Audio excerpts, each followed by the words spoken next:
Chers amis, l'assemblée plénière des évêques qui s'est tenue à Lourdes au début novembre, comme chaque année, était riche en thèmes abordés, mais riche surtout de la présence du patriarche Bartholoméos de Constantinople, qui, dans une adresse à tous les évêques de France, a souligné combien, au cœur même des événements qui traversent principalement notre Europe, nous avons besoin d'un renouveau spirituel. Un renouveau spirituel pour que tous ensemble nous puissions acteurs de la paix. Ce renouveau spirituel, le patriarche l'inscrit bien sûr aussi dans l'anniversaire des 10 ans de Laudato Si, dans lequel le pape François citait longuement le patriarche Bartholoméos. Le patriarche nous a rappelé que lorsque les hommes veulent se passer de Dieu, eh bien, les questions se posent autour de la paix, de la violence, de la guerre, des destructions. Dans un monde obsédé par la vitesse et la consommation, nous devons retrouver le sens de la juste mesure et de la sobriété. Choisir la qualité plutôt que la quantité, la beauté plutôt que l'utilité, la communion plutôt que le profit. Lors de l'assemblée plénière, les évêques aussi ont publié un texte d'encouragement à tous les établissements catholiques, principalement à tous les acteurs de l'enseignement catholique, en redisant à l'enseignement catholique combien il nous faut conjuguer le souci de l'enracinement chrétien dans nos établissements avec l'ouverture à tous.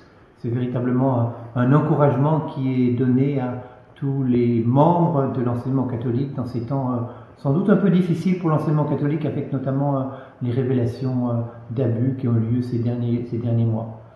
Parmi les dossiers que les évêques ont aussi pu partager, bien sûr, il y a les dossiers des abus, avec un rapport de l'INIR, avec un travail qui se fait aussi autour de miséricorde et justice, justice et miséricorde.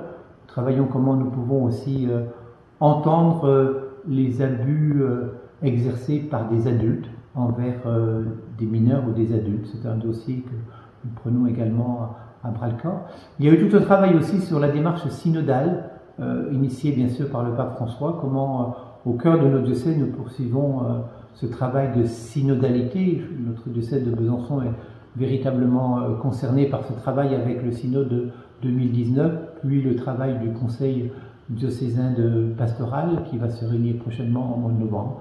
Voilà, assemblée plénière assez riche, comme toujours de partage, de fraternité, d'écoute mutuelle, mais comme l'a rappelé notre président, Monseigneur le cardinal Jean-Marc Aveline, voilà, les temps sont des temps d'interrogation pour notre pays, pour l'Église aussi, comment nous pourrons être fidèles à l'Évangile sans être forcément à la suite des mouvements de société. Assemblée plénière très riche, que nous puissions, au cœur de notre diocèse, recevoir les fruits de ce travail de l'ensemble des évêques de France. Je vous souhaite une bonne fin d'année liturgique, puisque nous progressons peu à peu vers la fête du Christ Roi. Et je souhaite que ce temps de préparation à Noël soit véritablement une conversion pour tous les cœurs.